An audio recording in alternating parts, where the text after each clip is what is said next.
समीचीन विकल्पों का सम्यक समाधान। सुनिए परम पूज्य श्रमण श्री सुप्रभ सागर जी महाराज के मुखारविंद से YouTube चैनल सुप्रभ उवाच पर शुभाशीष परम पूज्य श्रमणाचार्य 108 श्री विशुद्ध सागर जी महाराज। सानिध्य श्रमण सुप्रभ सागर जी महाराज, श्रमण प्रणत सागर जी महाराज। पुणे आर्जक श्री रविंद्र जयश्री, कुमारी परिणा गहाणकर अमरावती, 100 मोक्षता राजस डोन गावकर औरंगाबाद। ओम नमः शिवाय। नमो नमः सत्हितंकराय वीराय भव्याम्बुजभास्कराय अनंतलोकाय सुरार्चिताय देवादिदेवाय नमो जिनाय देवादिदेवाय नमो जिनाय। पंच परमेष्टि भगवान की परम पूज्य आचार्य भगवंत गुरुवर विशुद्ध सागर जी मुनि महाराज जी की, परम पूज्य मुनि श्री सुप्रभ सागर जी महाराज जी की, बोलिए मुनि संघ की। समीचीन विकल्पों का सम्यक समाधान, सम्यक ज्ञान की वह अनूठी विधा जो हमारे आत्मा के कल्याण का पथ प्रशस्त कराने वाली है। क्योंकि जहाँ विकल्प है वहाँ संसार है और निर्विकल्प अवस्था ही आत्मा का वास्तविक सुख है। ऐसे आत्मकल्याण की अनूठी विधा हमें परम पूज्य आचार्य भगवंत गुरुवर विशुद्ध सागर जी महाराज के मंगल सुभाषिष से, उन्हीं के सुयोग से परम पूज्य मुनि श्री सुप्रभ सागर जी महाराज के मुखारविंद से प्रतिदिन प्राप्त होती है। तो आप भी अपना समीचीन विकल्प भेजने का पुरुषार्थ करें और परम पूज्य मुनि से उसका आगम के परिप्रेक्ष्य में सम्यक समाधान प्राप्त करें। प्रारंभ करते हैं आज का सम्यक समाधान। और आज के पहले विकल्प के लिए श्रीमती मीनाक्षी प्रदीप जैन, ऋषिनगर उज्जैन मध्य प्रदेश से महाराज जी के चरणों में बारंबार नमोस्तु निवेदित करते हुए अपना समीचीन प्रश्न कर रहे हैं कि महाराज जी, स्वाध्याय में मंगलाचरण का क्या महत्व है? क्या किसी स्वाध्याय में छोटे या बड़े मंगलाचरण का प्रभाव पड़ता है? हमें किस प्रकार का मंगलाचरण करना चाहिए? कभी कभी हमें समय कम होता है तो स्वाध्याय ज़्यादा हो सके इसलिए छोटा मंगलाचरण कर लेते हैं, तो इससे भी स्वाध्याय में प्रभाव पड़ता है क्या?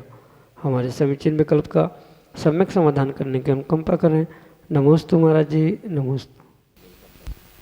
ओम नमः सिद्धम। परम पूज्य आचार्य भगवान गुरुवर विशुद्ध सागर जी महाराज जी की, परम पूज्य मुनि श्री सुप्रभ सागर जी महाराज जी की, बोले मुनि संघ की। मंगल आचरण हो, इस अपेक्षा से प्रत्येक कार्य के प्रारंभ में मंगलाचरण किया जाता है। मंगल का अर्थ शायद आपने पहले भी सुना होगा, समझा होगा। जो पापों को गलाते हुए पुण्य को प्राप्त कराने का उपाय है, उसे आचार्य भगवंतों ने मंगल कहा। और इस मंगल भाव, मंगल परिणामों के साथ जहाँ आचरण भी मंगल करने की दृष्टि हुआ करती है, ऐसे उस स्वाध्याय के प्रारंभ में मंगलाचरण करना, मंगल करना बहुत आवश्यक और आवश्यक नहीं, आगम के परिप्रेक्ष्य में अनिवार्य ही है। पर मंगलाचरण का अर्थ जैसे वर्तमान में मात्र कोई भजन गीत गाना इतना ही नहीं है, अपितु पांचों परमेष्ठी में किसी परमेष्ठी की जयकार के साथ उनके स्मरण करते हुए जो मंगल भाव किया जाता है वही सच्चा भाव मंगल है। इस मंगल और मंगलाचरण के निमित्त से अनेकानेक आचार्य भगवंतों ने अपने टीका ग्रंथों में इस मंगलाचरण का विस्तार किया है कि कितने प्रकार के मंगल होते हैं, किस प्रकार से मंगल या मंगलाचरण करते हुए ग्रंथ प्रारंभ किया जा सकता है। आवश्यकता नहीं है कि बहुत बड़ा मंगलाचरण करने से ही स्वाध्याय प्रारंभ होता है। स्वाध्याय की समय की जैसी अनुकूलता है वैसे उस मंगलाचरण को संक्षेप, दीर्घ, मध्यम आदि प्रकार से करने में किसी भी प्रकार से कोई भी दोष है ही नहीं है। ये विशेष बात ध्यान रखें कि अधिकस्य अधिकम फलम, यानी जितना विशेष मंगलाचरण करेंगे उतना विशेष वहाँ पर पुण्य प्राप्ति का साधन उपस्थित हो सकता है। पर ये पुनः ध्यान रखें, मंगलाचरण का अर्थ कोई बहुत बड़ा गीत, बहुत बड़े संगीत आदि की आवश्यकता नहीं है। जितने भावों की विशुद्धि के साथ नमोकार मंत्र भी पढ़ा गया है वो भी अपने आप में मंगल या मंगलाचरण है। ग्रंथ का जो प्रथम श्लोक, गाथा आदि होती है उसे भी मंगलाचरण के रूप में ही स्वीकार किया जाता है। इसलिए समय का अभाव है तो मात्र ग्रंथ का प्रारंभिक श्लोक और श्लोक के साथ साथ नमोकार मंत्र, पंच परमेष्ठी का जयकार स्मरण करना, ये भी संक्षेप से मंगलाचरण हो सकता है।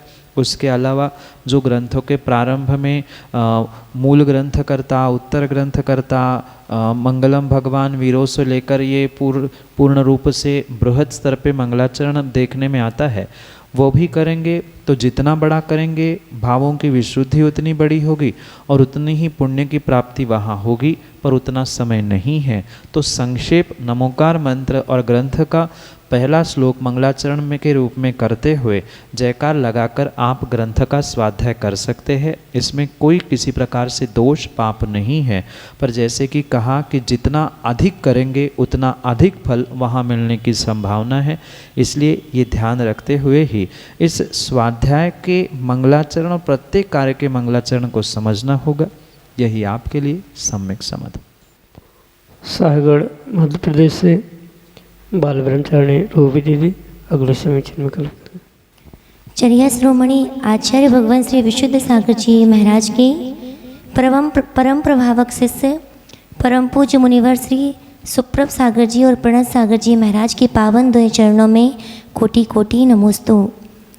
हे पूज्य मुनिवर, आज मेरे मन में एक जिज्ञासा है वर्तमान परिवेश को देख करके कि पूज्य मुनिवर, कुछ समाज के श्रेष्ठीगण लोग अपनी मान की पुष्टि करने के लिए साधुओं का पक्षपात करते हुए धर्म अनुष्ठानों में विघ्न बाधा उत्पन्न करते हैं, तो उनके लिए कौन सी गति का बंध होता है और कौन से कर्मों का बंध होता है, कृपया कर समीचीन समाधान दीजिए। नमोस्तु मुनिवर, नमोस्तु नमोस्तु। साधुओं के नाम पर कहीं किसी प्रकार से अगर समाज में या धार्मिक अनुष्ठानों में विघ्न उत्पन्न करना या पक्षपात करते हुए वैमनस्य की स्थिति उत्पन्न करना, ऐसा कार्य करने वाले जो तथाकथित धर्मात्मा जीव है उनको ये सत्यता स्वीकार करनी होगी कि अगर किसी प्रकार से उनका अभिप्राय अनुष्ठानों में विघ्न करना या समाज में अराजकता पहुंचाना है, तो पक्का है आने वाले समय में जो उनके लिए कर्म उदय में आने वाला है, ऐसे उस अशुभ गति के निमित्त से ही वह कर्मों का आश्रय बंध करते हैं। अगर गति की बात करें तो जैसे आचार्य भगवंतों ने कहा है, ना रति इति नारकी, जिनको परस्पर में रति नहीं है, प्रेम नहीं है, वात्सल्य भाव धर्मात्मा के प्रति उत्पन्न नहीं होता है, एक दूसरे के अनुष्ठानों में विघ्न करना, उंगली करना, उसमें खुशियाँ मनाना, दूसरों को आरोपित करते हुए अपनी मान की पुष्टि करना, ये नियम से आने वाले समय में नरक गति रूप ही फलीभूत होने वाला उनका कार्य है। क्योंकि स्पष्ट आचार्यों ने कहा है कि जो नरक गति को प्राप्त करने वाले जीव है वे वर्तमान में वैसी ही मति को प्राप्त करते हैं, क्योंकि यथा गति तथा मति और यथा मति तथा गति ये आचार्यों ने हम सब के लिए समझा है। और रही बात अन्य कर्मों के आश्रय का, तो ये तो हर कोई जानता है कि कुशल और शुभ क्रियाओं में जो जो जीव विघ्न करता है, एन केन प्रकार से उसके लिए नियम से अंतराय कर्म का आश्रय होता है।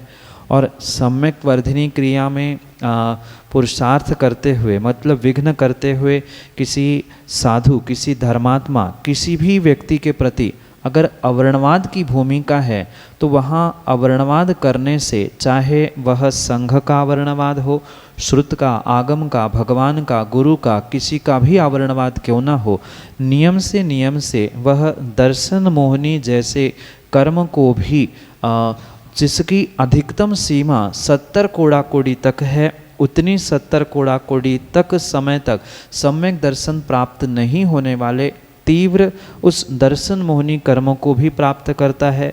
उसके अलावा भी उसके और जैसे जैसे अभिप्राय होंगे वैसे वैसे अभिप्राय के अनुसार उसको पापों का आश्रय होता रहेगा। ये भी ध्यान रखें कि एक समय में मात्र एक ही कर्म का आश्रय नहीं होता, अपितु अनेकानेक कर्म की प्रकृतियों का एक साथ आश्रय बंध होता है। और एक बार अशुभ का आश्रय होने लगता है तो अशुभ के साथ अशुभ मिलकर वह बहुत बड़े अशुभ कर्म के रूप में ही फलीभूत होता है।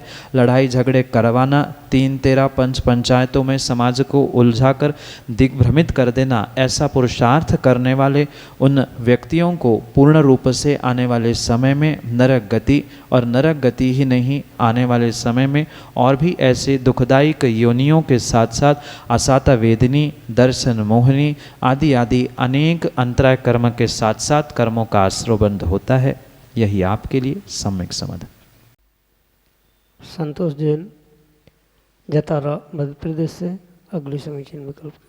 तू नमस्तु महाराज जी। देव ओम ह्रीम देव सिद्धाय नमा का मतलब शब्द क्या होगा हमारे समझ में नहीं आ रही। नमस्ते महाराज जी, नमस्ते। सिद्ध चक्र मंडल विधान में जो 8 दिन की आराधना के माध्यम से सिद्धों की वंदना की जाती है, वहाँ जो सिद्ध परमेश्वरी अनेकानेक गुणों को प्राप्त हो चुके हैं, उनके भूत की अवस्था, वर्तमान की अवस्था, इन सबको मद्देनज़र रखते हुए उनके गुणों के साथ उनकी पर्याय और जो द्रव्य है उन सबको वहाँ नमन करने का अभिप्राय सिद्ध चक्र विधान में आपने देखा। जैसे क्रम से 8, 16, 32, 64 इस क्रम से अर्घ्यों की संख्या बढ़ती है, ऐसे ही उस गुणों की संख्या बढ़ाते हुए उन गुणों को प्राप्त करने के लिए, क्योंकि ये तो आप बहुत अच्छे से जानते हैं कि वंदे तद्गुण लब्ध है, उनके गुणों को प्राप्त करने के लिए ही श्रावक उनकी आराधना करता है। तो कौन से गुण उन सिद्धों के पास है, उनका वर्णन करते हुए यहाँ उन एक एक प्रकार के गुणों को भिन्न भिन्न प्रकार से समझाने का प्रयास किया। जैसे 1024 अर्घ्य अंतिम दिन में चढ़ते हैं, उसमें जो एक मंत्र है अर्घ्य समर्पित करते हुए ओम ह्रीम द्रव्य सिद्धाय नमः स्वाहा, तो वहाँ पर ये समझना कि जो द्रव्य से भी सिद्ध हो चुके हैं, जो 13वें 14वें गुणस्थान में हैं, उन्होंने भाव मोक्ष प्राप्त कर लिया, क्योंकि अरिहंत बने हैं तो नियम से सिद्ध बनने ही वाले हैं। इसलिए 13वें 14वें गुणस्थानवर्ती अरिहंतों को भाव मोक्ष हो चुका ऐसे कहा जाता है। पर यहाँ भाव मोक्ष नहीं, अपितु द्रव्य से भी जिन्होंने मोक्ष को प्राप्त कर लिया है, मतलब द्रव्य से भी जो जीव द्रव्य है उस जीव द्रव्य को कर्मों से पूर्ण रूप से मुक्त करते हुए जो सिद्ध अवस्था को प्राप्त कर चुके हैं, ऐसे उन सिद्धों को यहाँ पर नमस्कार करते हुए अर्घ्य चढ़ाया गया है। ये पुनः ध्यान रखें, भाव सिद्ध अवस्था, भाव मोक्ष अरिहंत अवस्था में ही प्राप्त हो जाता है। पर द्रव्य यानी फिजिकली वे सिद्ध कब हुए? जब उन्होंने गुणस्थानातीत होकर 8 कर्मों से रहित होने की व्यवस्था प्राप्त कर ली, या 8 कर्मों का नाश करके 8 गुणों को धारण करने वाले वह द्रव्य सिद्ध कहलाते हैं। अरिहंत अवस्था में वे भाव सिद्ध कहलाते हैं।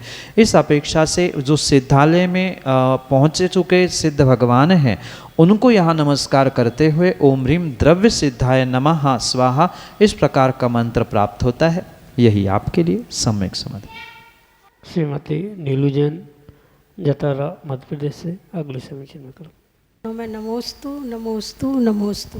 महाराज जी को इच्छा में महाराज जी, अपन लोग पूजा पाठ स्वाध्याय छोड़ के किसी की बुराई निंदा करते हैं, उसका फल क्या फल मिलता है? और अपन अन्य स्थानों पर बुराइयां करते हैं तो उसका क्या फल मिलता है?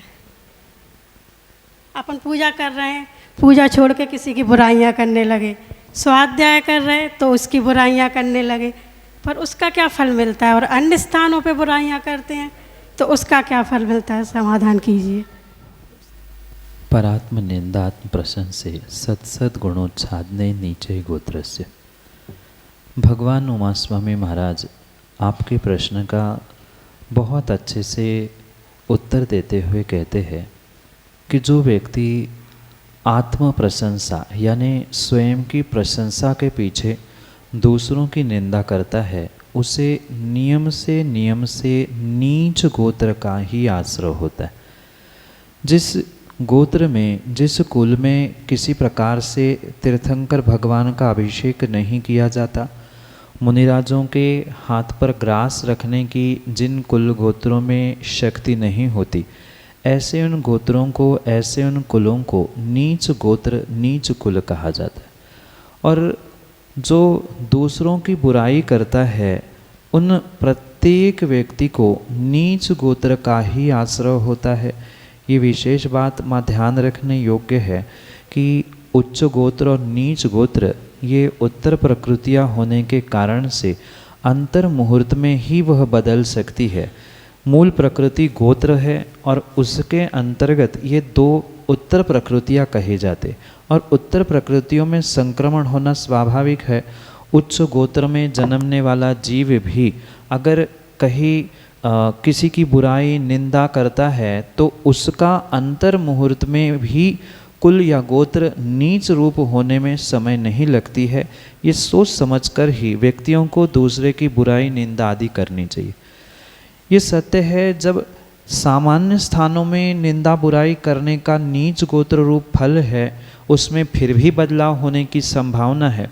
पर जो सच्चे देव शास्त्र गुरु की चरण निश्रा में अर्थात मंदिर में पूजन पाठ करना छोड़कर, स्वाध्याय करना छोड़कर अगर किसी व्यक्ति की, किसी श्रावक की भी बुराई करते हैं, निंदा करते हैं, तो वह नीच गोत्र का तो फल प्राप्त करेंगे ही करेंगे, पर आचार्यों ने कहा है वह फल निधत्ति निकाचित रूप है, अर्थात जिसमें किसी प्रकार से कोई बदलाव ही नहीं होता है। ऐसे कर्म को निधत्ति निकाचित रूप कहा जाता है। जिस प्रकार से, जिस तीव्रता से, जितने समय के लिए उस कर्म का आश्रयबंध हुआ है, उतना उन व्यक्तियों को भोगना ही भोगना पड़ेगा।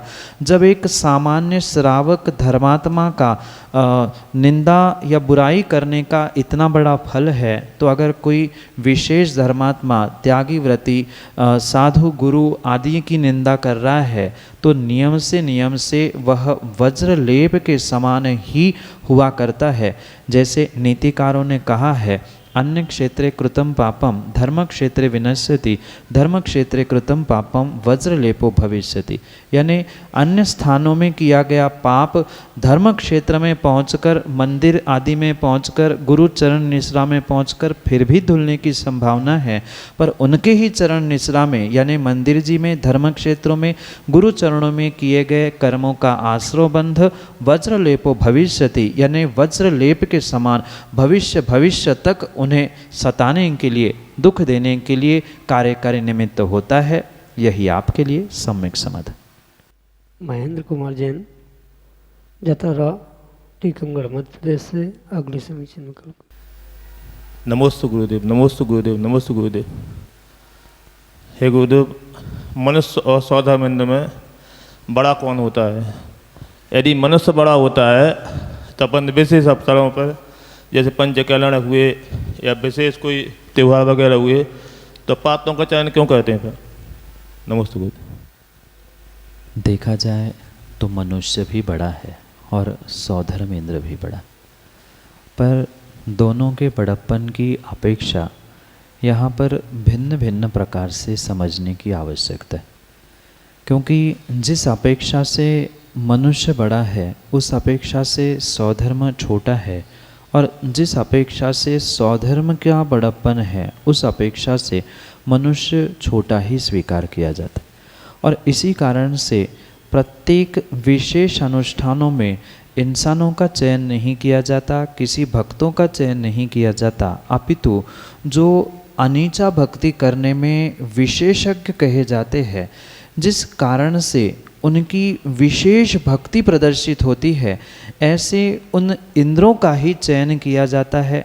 आपने शायद प्रतिदिन का अगर अभिषेक पाठ भी गौर से पढ़ा है या उसे उसके अर्थ को समझने का प्रयास किया है तो वहाँ पूर्वाचार्यों ने यही लिखा है, इंद्रो हम निज भूषणांत विमले यज्ञोपवीतम ददे, यानी मैं साक्षात सौधर्म इंद्र के समान या इंद्र के समान बनते हुए तीर्थंकर का अभिषेक करने जा रहा हूँ, ये प्रतिज्ञा करते हुए ही प्रतिदिन का अभिषेक पूजन आदि किया जाता है। 9 तिलक भी इसीलिए किए जाते हैं कि जैसे 9 आभूषण वे इंद्र ग्रहण करते हैं, वैसे ही मैं उत्कृष्ट पद को प्राप्त करते हुए अपना भक्ति का प्रदर्शन कर पाऊँ या भक्ति को पूर्ण कर पाऊँ, इस अपेक्षा से वह सौधर्म इंद्र आदि पदों का चयन किया जाता है। ये आपको बहुत अच्छे से ज्ञात होगा ही कि मनुष्यों के एक भवावतारी होने का सर्वत्र प्रमाण नहीं मिलता, पर सौधर्म इंद्र नियम से एक भवावतारी ही हुआ करता है। जो साक्षात सौधर्म स्वर्ग का है वो तो अगले भव में नियम से मोक्ष जाएगा ही, पर पंचकल्याणक विधान आदि अनुष्ठानों में जो सौधर्म और सची जैसे पात्रों को प्राप्त करते हैं, वे भी आने वाले भवों में अपने विशुद्ध भाव और अनीचा भक्ति के निमित्त से अपने आत्मा का कल्याण करने की पूर्ण संभावना है। ये भी विशेष ध्यान रखें कि मात्र सौधर्म इंद्र ही नहीं, अपितु एक सौधर्म इंद्र के काल में 40 नील सचिया वह मोक्षगामी जीव बनकर मतलब मोक्ष को प्राप्त करती है, और 40 नील सचियों के उपरांत एक सौधर्म का नंबर लगता है। इतनी विशेष पात्रता उनकी उस अनीचा भक्ति की हुआ करती है। अनीचा भक्ति का अर्थ होता है जिसमें कोई रुकावट नहीं है। वर्तमान की भाषा में कहे तो नॉन स्टॉप भक्ति जिनकी होती है, ऐसी भक्ति में अगर कोई विशेषज्ञ है तो वह सौधर्म इंद्र और सची इंद्रायणी है। मात्र एक बार सची इंद्रायणी उस बालक तीर्थंकर को हाथ में लेती है और ऐसी भक्ति करती है, उसका प्रतिफल वह अगली पर्याय में मनुष्य बनकर अपने आत्मा का कल्याण करके मोक्ष चली जाती है। ये तो रही बात सौधर्म इंद्र सची जैसे इंद्र और इंद्रायणी के पदों की। उनकी भक्ति की अपेक्षा से उनको महान कहा जाता है, उनका बड़प्पन स्वीकार किया जाता है। पर जब संयम की बात आती है तो संयम की बात मात्र मनुष्य पर्याय में ही संभव हो सकती है। इसलिए मनुष्य भी श्रेष्ठ है संयम की अपेक्षा से, और भगवान की भक्ति की अपेक्षा से सौधर्म इंद्र आदि श्रेष्ठ है। और जब विधान पंचकल्याणक आदि अनुष्ठान होते हैं वहाँ संयम की मुख्यता नहीं, अपितु वहाँ भक्ति की मुख्यता होने के कारण से ही उन पात्रों का चयन करते हुए उनको उस पर प्रतिष्ठित करके ही प्रत्येक विशेष अनुष्ठान किए जाते हैं। पुनः ध्यान रखना, मनुष्य संयम की अपेक्षा से श्रेष्ठ है। इंद्रों में देवों में संयम ग्रहण करने की शक्ति नहीं है। जब भी सौधर्म मोक्ष जाएगा, सची मोक्ष जाएगी, नियम से मनुष्य बनकर पुरुष बनकर निर्ग्रंथ मुनिराज बनकर संयम धारण करते हुए ही आत्मा का कल्याण करेंगे। इसलिए संयम की अपेक्षा से सर्वत्र मनुष्य ही श्रेष्ठ है, और भक्ति की अपेक्षा अनीचा भक्ति की अपेक्षा से सौधर्म आदि सभी इंद्र मुख्यता से भक्ति की अपेक्षा से स्वीकार किए जाते हैं। यही आपके लिए सम्यक समाधान। समीचीन विकल्पों का सम्यक समाधान सुनिए परम पूज्य श्रमण श्री सुप्रभ सागर जी महाराज के मुखारविंद से। YouTube चैनल सुप्रभ उवाच पर शुभाशीष परम पूज्य श्रमणाचार्य 108 श्री विशुद्ध सागर जी महाराज। सानिध्य श्रमण सुप्रभ सागर जी महाराज, श्रमण प्रणत सागर जी महाराज। पुणे आर्जक श्री रविंद्र जयश्री, कुमारी परिणा गहाणकर अमरावती, 100 मोक्षता राजस डोन गावकर औरंगाबाद।